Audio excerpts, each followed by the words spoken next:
पूजा पाठ का शुभ फल पाने के लिए जहाँ नियम पूर्वक पूजा करना जरूरी है, वहीं दोस्तों पूजा के लिए प्रयोग किए जाने वाले बर्तनों को लेकर भी कुछ नियम बताए गए हैं।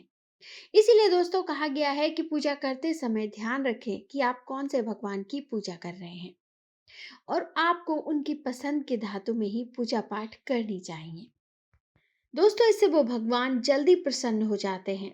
तो चलिए दोस्तों जानते हैं कि कौन सी धातु के बर्तनों में पूजा करने का क्या फल मिलता है और कौन सी धातु के बर्तन पूजा के लिए अशुभ माने जाते हैं।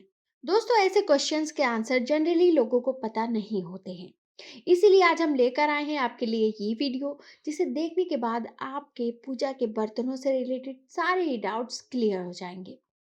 तो दोस्तों इसीलिए हमारे साथ इस वीडियो में अंत तक जरूर बने रहें। दोस्तों पुराणों के अनुसार तांबे को सभी धातुओं में सबसे शुद्ध माना गया है। इसलिए अगर आपके पास कोई अन्य धातु का पात्र ना हो तो तांबे से बने पात्र का प्रयोग कर सकते हैं।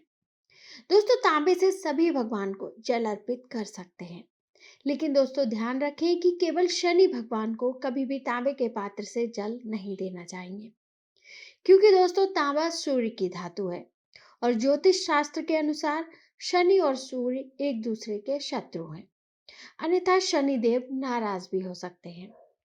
वैसे तो दोस्तों लोहा पूजा के लिए बिल्कुल भी सही धातु नहीं माना गया है, लेकिन शनिदेव की पूजा में इस धातु और इससे बने बर्तनों का प्रयोग किया जाता है। दोस्तों मान्यता है कि शनि भगवान की पूजा में अगर लोहे का प्रयोग किया जाए तो ये पूजा अत्यंत शुभकारी और फलदायी मानी जाती है और शनिदेव इससे अत्यंत प्रसन्न हो जाते हैं। दोस्तों कहीं कहीं पुराणों में यह भी कहा जाता है कि चांदी अत्यंत शुद्ध और स्वच्छ धातु है, लेकिन पूजा में इसका प्रयोग नहीं करना चाहिए। दोस्तों चांदी के पात्र में भोजन को ग्रहण करना शुभ माना गया है, लेकिन पूजा में इसका प्रयोग नहीं किया जाता है। हालांकि दोस्तों चांदी पितरों के लिए प्रिय होती है, इसलिए इसे भगवान की पूजा में प्रयोग नहीं करते हैं। लेकिन दोस्तों ध्यान रखें कि चंद्रमा की पूजा में चांदी को श्रेष्ठ कर माना गया है। चांदी के पात्रों से ही अभिषेक पूजन किया जाता है, लेकिन तांबे के पात्र से दुग्धाभिषेक वर्जित है। दोस्तों पूजा पाठ में कभी भी स्टील, एल्यूमिनियम और जिंक अलॉय से बने बर्तनों का प्रयोग फूले से भी नहीं करना चाहिए। विद्वानों के अनुसार ये धातुएं शुद्ध नहीं मानी जाती हैं, इसलिए कभी भी इनका प्रयोग पूजा में नहीं करना चाहिए। इन धातुओं से बने बर्तनों से की गई पूजा कभी भी फलदायी नहीं होती है। दोस्तों अगर हम इन सारी बातों का सारांश निकाल कर देखें तो शास्त्रों के अनुसार अलग अलग धातु अलग अलग फल देती है। सोना, चांदी, पीतल, तांबे के बर्तनों का उपयोग पूजा के लिए शुभ माना गया है। दोस्तों मान्यता है कि इन धातुओं से पूजा करने पर देवी देवता जल्दी प्रसन्न हो जाते हैं। दोस्तों पूजा में सोने, चांदी, पीतल और तांबे के बर्तनों का उपयोग करना चाहिए।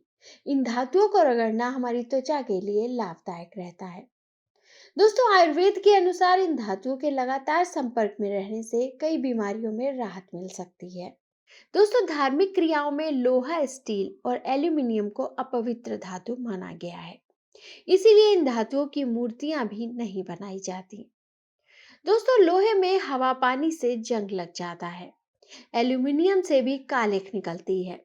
दोस्तों पूजा में कई बार मूर्तियों को हाथों से स्नान कराया जाता है, उस समय इन मूर्तियों को रगड़ा भी जाता है। ऐसे में दोस्तों लोहे और एल्यूमिनियम से निकलने वाली जंग और कालिख का हमारी स्किन पर बुरा इफेक्ट पड़ता है, इसीलिए दोस्तों लोहा, एल्यूमिनियम को पूजा में वर्जित किया गया है। तो दोस्तों ये थी सारी जानकारी पूजा के बर्तनों के विषय में।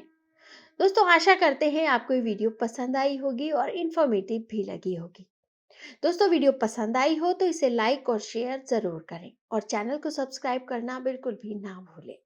वीडियो में अंत तक बने रहने के लिए आपका बहुत बहुत धन्यवाद।